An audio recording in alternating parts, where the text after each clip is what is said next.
Talking Cougar basketball with the Columbia College Cougars. A second place finish in the AMC Conference. Freed Hardman, we knew was going to be a tough out, if you will, as they came new into the conference.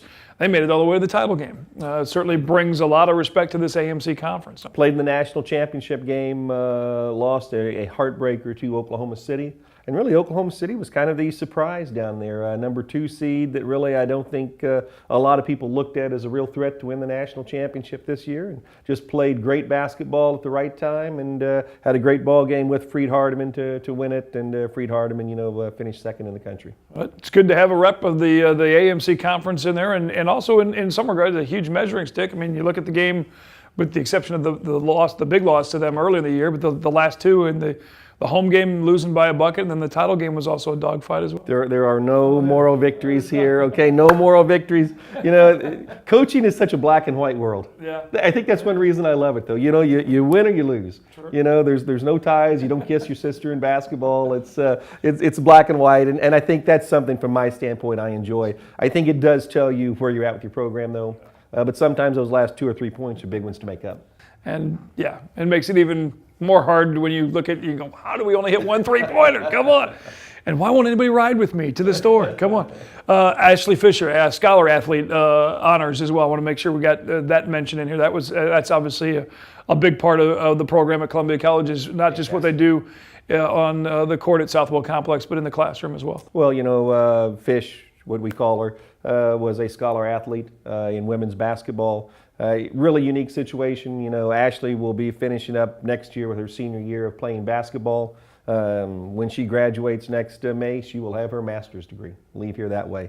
Tierney Seifert, who will finish up her senior year next year. She's in our education department here in an accelerated program where she will finish up her master's this summer, following her senior year here. So, I think we see people on the basketball court, fans see people on the basketball court, but they are truly student athletes. And, I think Columbia College, we have the right mix of those individuals who it's so important to. And I think it's a pretty special place because of that. And that's obviously a big tool for you when you do go out and start doing the recruiting, that you've got the facilities, the physical facilities, and then the storylines that you can show parents and say, hey, look, these are what your young lady can accomplish here education-wise as well as basketball. Well, I think, a line that I use a lot is Columbia College is not a place to hide. It's not a place you can come in and there's 300 students in your class, and whether you're in class or not, no one knows. You're going to be with probably 20 to 25 students total in your class. Your instructor is going to be at your basketball games, and if for some reason you're playing that night and you weren't in history that morning, what's the deal, coach? I'm going to get a phone call. And not all students want that. Some don't appreciate that. But I think the ones that do, it's a great mix, because it truly is a great atmosphere to go to school in and to be a part of, and I think it only enhances your education. As you look back to the season that was, what was the final 26-8 record and 20-2 in the conference, what was a favorite moment of the season, whether it was an on-court or an off-court moment on a road trip or something? Well, I thought a moment that really changed the course of our season on the court. We were struggling first semester, really in a tailspin and trying to figure out who we are. Really unique way we opened our conference season. We opened it up over at William Woods. And, a team that we've had some great battles with. And I think that was a game that, if you don't play well, could have really kind of sent us in a tailspin the other way. And here it is the first week of December, and we play probably our best basketball game of first semester. And really, I think, set the tone for all the stuff that happens for us, second semester as well. But I think that was an important moment. I think we come back from Christmas. Christmas is such a unique time because the athletes, basketball players are the only ones on campus. You spend 3 weeks here with no other students. And I think that was a great time for this team to gel and become better as a team on and off the court. So, from a coaching standpoint, and besides that, we have 2 practices a day. You talk about heaven for a coach. Let's see, 2 practices a day. We can go morning and night, So I think those were things that stick out to me as far as when this team really developed. If you were to give, and maybe you did in the one-on-one meetings that we talked about in the first segment, if you were to give the most improved player, whose locker would you hang that star on? Corey Hamilton, I think without question.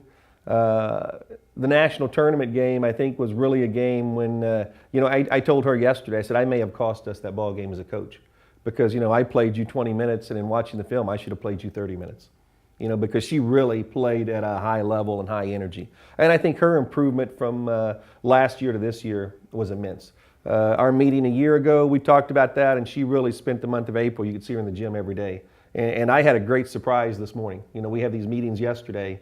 I walk in from the rainstorm at 8:30 this morning, and there's a ball bouncing and the gun going. And I walk over to the courts area, and Corey Hamilton and Tierney Seifert are in there working out at 8:30 in the morning. So, from a coaching standpoint, that's a good problem to have. That's a good situation, and, you want them to bring more people in with them. And what about your MVP? Who's your all-star of the season? Well, I think for what she's done for us for 4 years, Heather English, without question. I mean, she's been such a rock for us and has really taken on whatever role we needed at different times. So I don't think there's any way you could say she wasn't our MVP and someone who's really left her mark here at Columbia College. And, when you're from 20 miles down the road and you're able to come in and be a 3-time All-American and all the things she's accomplished, that's a pretty special thing to do. And indeed, that for sure. Now, what about for your team as the coaching side this year without an assistant? Kurt Riley, the head coach at the Tolton girls program, and an honor for him going into the Coaches Hall of Fame. I'm just going to mention that he was just elected this week into the Missouri Basketball Coaches Association Hall of Fame. So, congratulations to Coach Riley, and well-deserved. Now, this season without that direct assistant coach, how does that process play out for this offseason and getting that process? We will either hire another assistant coach or a graduate assistant. I will tell you this, though. I think people worried about that a lot with me. And I think I took that very personal, not for me, but because we had Lily Abreu with me, who was a student assistant. But I think people really underestimated what she did in practice, what she meant to the team, what she meant to me, because she was much more than just a student assistant. There was one game when I didn't get to make the game. I forget what happened. I recall something. Yeah, but it'll come to me in 1, 2, 3. Yeah, there exactly. We go. Yeah. But Lily coached that ball game and did a fantastic job. So I felt like we had a great resource there that maybe everyone else didn't understand quite what we had.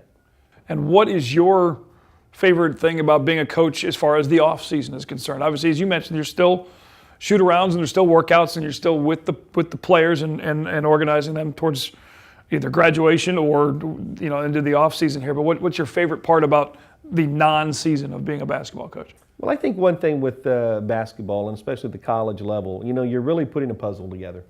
And this time of the year, we have part of the puzzle here already, and we're trying to enhance that part of the puzzle. But you're also trying to fit some of the right pieces in to make it whole and to make it better. So I think with recruiting, that's what you're trying to do. Find those few right pieces that fit in to take you to another level and change you. And sometimes you find the right piece, sometimes it doesn't quite fit, and it's fitting a square peg into a round hole. But those are all things that you deal with as a coach, and I think that's part of the fun of figuring that out. And it is, as you mentioned, it's a big chess game because you've got to look at not just... See, I'm still at the puzzle level.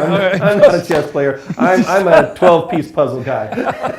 I've got all my border pieces, all right. Yeah. But you got to figure out, okay, what year are they in school? Do I go for a couple of junior college transfers that maybe have a little more experience and are more game ready, so to speak, or some high school stars and then local versus out of state or international? It's finding the right mix. I think there's a mix of everything, and I don't know if there's a right way or a wrong way to do it.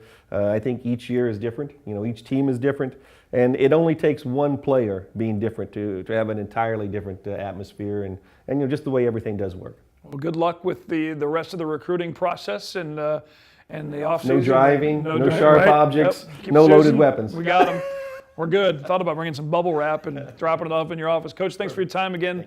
All season long, it's been fun, and before we know it, we'll be closing in on Thanksgiving again and more basketball in the Southwell Complex. Cosmo, you guys are the best. Thank you. Appreciate it. Thank you. Coach Mike Davis, Columbia College Cougars head coach, and for more on the Cougars and basketball, including some skills camp and things throughout the summer, on the website ColumbiaCougars.com. Thanks for watching.